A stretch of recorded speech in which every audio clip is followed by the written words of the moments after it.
आप लोग कैसे हैं? उम्मीद करते हैं आप लोग ठीक होंगे, आप लोग हेल्दी होंगे और आपकी स्टडी ठीक से चल रही होगी। आपका chapter metal and non metal, उसी में जो आज का क्वेश्चन है वो है discuss briefly the different methods used for preventing corrosion of metal. Metal को कोरिजन से बचाने के लिए जो डिफरेंट मेथड्स यूज किए जाते हैं उन्हीं के बारे में आपको आज डिस्कस करना है। तो सबसे पहला मेथड जो हम यूज कर सकते हैं बहुत इजी सा होता है, वो किसी मेटल के ऊपर हम पेंट या ग्रीस अप्लाई कर दें। तो यहाँ पर हम राइट कर देते हैं सबसे पहले अप्लाइंग पेंट ग्रीस और ऑयल। हम पेंट ग्रीस या ऑयल की लेयर उस पर से अप्लाई कर देते हैं, किस पर? On metal surface. On metal surface, metal के सरफेस पे अगर हम पेंट ग्रीस या ऑयल की लेयर अगर हम अप्लाई कर दें तो फिर वो मेटल जो है वो कोरिजन से बच जाता है। सबसे पहले तो हम ये देख लेते हैं कि कोरिजन क्या होता है। इससे पहले आप पढ़ चुके हैं लेकिन हम इसको रिपीट कर दें कि कोरिजन क्या होता है। तो corrosion of metal is the chemical destruction of metal when they come in contact with air and water और moisture present in the atmosphere over a period of time. जब कोई मेटल कुछ टाइम के लिए एयर के contact में रहता है या मॉइस्चर के कांटेक्ट में रहता है या फिर वाटर के कांटेक्ट में रहता है तो उस पर से क्या वो मेटल डिस्ट्रक्ट होने लगता है, उसमें कोरिजन स्टार्ट हो जाता है। जैसे आप देखते हैं ना आयरन में रस्टिंग स्टार्ट हो जाती है, तो ये कोरिजन यही है कि जब कोई भी मेटल एयर के कांटेक्ट में, मॉइस्चर के कांटेक्ट में या वाटर के कांटेक्ट में आए तो उसमें उस मेटल में डिस्ट्रक्शन स्टार्ट हो जाए, केमिकल डिस्ट्रक्शन। तो इसी केमिकल डिस्ट्रक्शन को ही हम कोरिजन कहते हैं। तो इसके बाद एक फर्स्ट मेथड जो हमने अभी बात की, अप्लाइंग पेंट ग्रीस और oil on metal surface. Metal surface पे पेंट, ऑयल या ग्रीन की लेयर को अप्लाई कर देने से क्या होता है, फिर हम उस मेटल को बचा लेते हैं कोरिजन से। और अगर ये पेंट या ग्रीस या मेटल की सरफेस एक थिक सरफेस हो, मोटी सरफेस हो, तो उस मेटल को वो ऑक्सीडेशन से बचा लेता है। लेकिन इसका एक नेगेटिव पॉइंट, इसका एक डिसएडवांटेज ये होता है कि अगर उस पर कहीं स्क्रैच लग जाता है, ये जो सरफेस के ऊपर जो आपने अप्लाई किया पेंट ग्रीस या ऑयल, इनको अगर उस पर कहीं स्क्रैच लग जाता है तो फिर वहां पर कोरिजन स्टार्ट हो जाता है। लेकिन ये बड़ा इजी सा एक तरीका है, इस तरह से आप कोरिजन से बचा सकते हैं मेटल को, या मेटल को ऑक्सीडेशन से बचा सकते हैं, या आप ये इसको इजी वे में कहें कि आप रस्टिंग से बचा सकते हैं। तो ये फर्स्ट वे हुआ कि आप अप्लाई कर दें उस पर ऑयल, पेंट या ग्रीस। अब सेकेंड क्या है? सेकेंड है इसको कि फर्स्ट तो हमने ये था कि किसी ऑयल, पेंट या ग्रीस से हम उसके सरफेस को कवर करते हैं, अप्लाई कर देते हैं। सेकेंड मेथड ये है कि हम मेटल के ऊपर मेटल ही की कवरिंग लगा देते हैं। तो हम इसको राइट कर देते हैं, covering a metal by another metal. एक मेटल को हम दूसरे मेटल से कवर कर देते हैं, तो उससे क्या हो जाता है। और ये जो कवर करने के लिए मेटल आमतौर से यूज किया जाता है, ये निकिल है, टिन है, क्रोमियम है। जिस तरह से आपने इससे पहले देखा था ना स्टेनलेस स्टील बनाने के लिए, तो उसमें आपने देखा था एलॉइंग में। और यहाँ पर है कि उसके ऊपर दूसरी लेयर चढ़ा दी जाती है। तो जैसे टिन है या क्रोमियम है या निकिल है, और जिंक भी यूज किया जाता है, इसके लिए जिंक भी यूज किया जाता है। तो इससे उस मेटल को जिसमें कोरिजन के चांसेस होते हैं उसको कवर कर दिया जाता है टिन से या क्रोमियम से, निकिल से, जिंक से। मतलब ये कि एक मेटल को दूसरे मेटल से कवर कर दिया जाता है। एक मेटल है जिसमें इस बात के चांसेस हैं कि उसमें कोरिजन होगा, तो उसको ऐसे मेटल से कवर कर दिया जाता है जिससे कोरिजन नहीं होता है। जिसमें कोरिजन नहीं होता तो इससे वो मेटल आपका कोरिजन से बच जाता है। अब इसको जब हम देखते हैं covering a metal by another metal, तो इसके दो पार्ट में इसको देखते हैं इसको। एक तो ये हो गया, इसका एक पार्ट हम यहाँ देख लेते हैं, गैल्वेनाइजेशन, जिसको आपने इससे पहले पढ़ा था कि किसी मेटल के सरफेस को उसके दूसरे मेटल से कवर कर देना। जिस तरह से आपने आयरन को पढ़ा था कि जिंक से कवर कर देते हैं, जो आयरन के पाइप होते हैं ना उसको जिंक से कवर कर देते हैं, वाटर सप्लाई वाले पाइप। तो उसमें फिर क्या होता है, रस्टिंग नहीं होती। तो एक तो गैल्वेनाइजेशन आपने इससे पहले पढ़ा था। एक तो इसका हो गया गैल्वेनाइजेशन, किसमें, covering a metal by another metal. तो एक तरीका तो ये गैल्वेनाइजेशन वाला हो गया, और दूसरा तरीका भी एक होता है इलेक्ट्रोप्लेटिंग।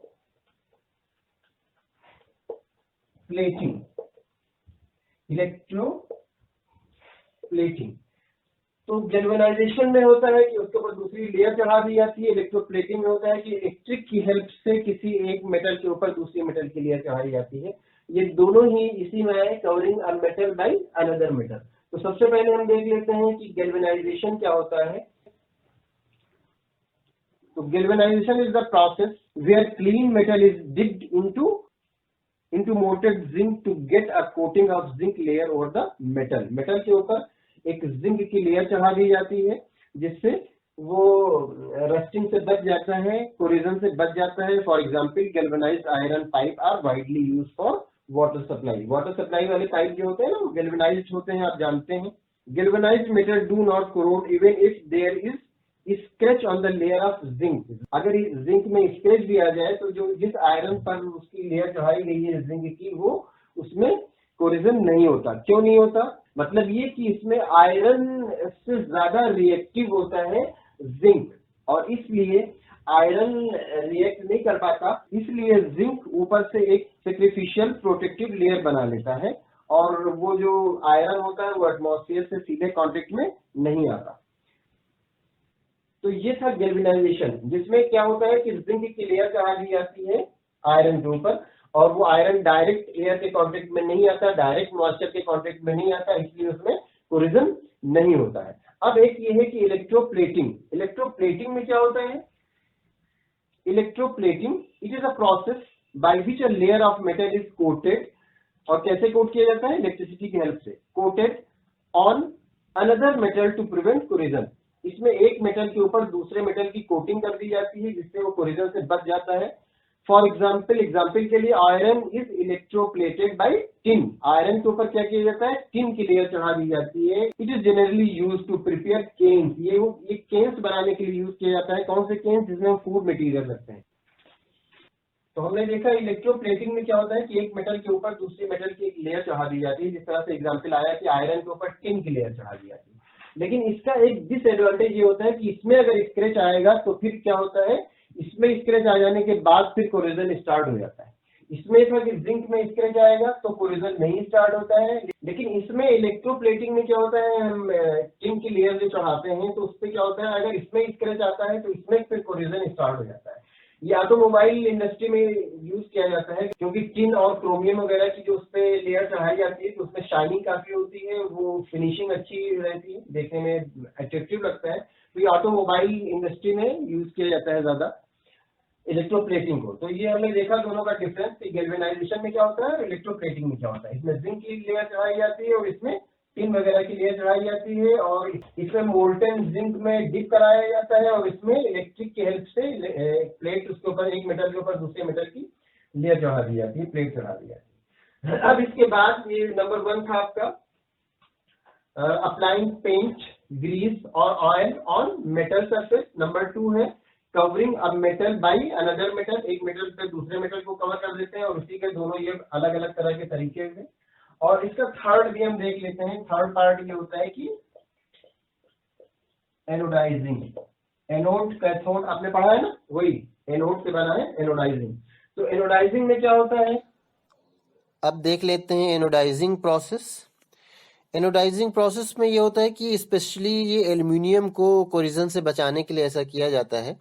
एल्युमिनियम जब भी एयर के कांटेक्ट में आता है तो उस पे एल्युमिनियम ऑक्साइड की लेयर बन जाती है, और ये जो एल्युमिनियम ऑक्साइड की लेयर बन जाती है तो उसके बाद फिर वो फर्दर रिएक्शन नहीं होता, मतलब उसमें कोरिजन नहीं होता है।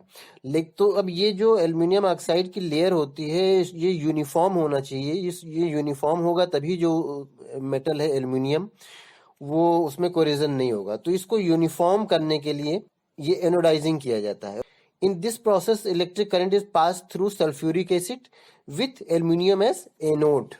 तो ये हो गया। इसके बाद क्या होता है, oxygen which is liberated at anode react with aluminium and form a uniform layer of aluminium oxide protecting the metal from corrosion. तो इस तरह से जब एनोडाइजिंग के थ्रू, एनोडाइजिंग जो कि स्पेशली एल्युमिनियम के लिए किया जाता है, उसके थ्रू हम इसको जो एल्युमिनियम ऑक्साइड की लेयर है उसको यूनिफॉर्म कर देते हैं, और यूनिफॉर्म कर देने से ये होता है कि फिर एल्युमिनियम उसमें कोरेशन नहीं होता है और वो कोरेजन से बच जाता है। और नंबर 4 भी देख लेते हैं। नंबर 4 इससे पहले भी आ चुका है, एलॉइंग। एलॉइंग आप जानते हैं एलॉइंग क्या होता है? एलॉइंग में क्या होता है? तो आप जानते हैं कि alloying is a mixture of 2 और मोर मेटल्स और 1 और मोर metals along with a non metal. इससे पहले भी एलॉय आ चुका है, डिस्क्रिप्शन में लिंक है, अगर आपको प्रॉब्लम होगी तो आप उसको देख लीजिएगा। Alloying usually change the properties of metal by alloying corrosion of metal can be prevented. तो एलॉइंग भी एक तरीका है जिससे हम मेटल को कोरिजन से बचा सकते हैं। और एग्जाम्पल के लिए स्टेनलेस स्टील है, जैसे उसमें क्या किया जाता है, ये एलॉय होता है आयरन, क्रोमियम और निकिल का, जिसके बाद फिर उसमें क्या होता है कि कोरिजन नहीं होता है। स्टेनलेस स्टील में आप जानते हैं कि कोरिजन नहीं होता है। तो इस तरह से आपने देखा कि एलॉइंग से भी हम कोरिजन से बचा सकते हैं किसी मेटल को। तो फर्स्ट हमारा ये था कि अप्लाइंग पेंट, ग्रीस और ऑयल और मेटल सरफेस। हम मेटल सरफेस पे ऑयल, पेंट या ग्रीस की लेयर चढ़ा देते हैं, जिससे वो मेटल कोरिजन से बच जाता है या उस मेटल में ऑक्सीडेशन नहीं होता है। और उसके बाद second, covering a metal by another metal. उस मेटल को हम किसी और मेटल से कवर कर देते हैं, मतलब ये कि जिस मेटल में कोरिजन होना है उस पर हम कोई ऐसा मेटल कवर कर देते हैं जिसमें कोरिजन नहीं होता है। तो ये अब इसके दो तरीके हुए, गैल्वेनाइजेशन और इलेक्ट्रोप्लेटिंग, ये दोनों आपने देखा। उसके बाद थर्ड, एनोडाइजिंग और फोर्थ एलॉइंग। तो ये सारे मेथड्स हैं जिनसे हम क्या कर सकते हैं, किसी भी मेटल को कोरिजन से बचा सकते हैं। तो उम्मीद करते हैं कि आपकी समझ में आ गया होगा। कोई प्रॉब्लम होगी तो आप उसको पूछ लीजिएगा। Thank you.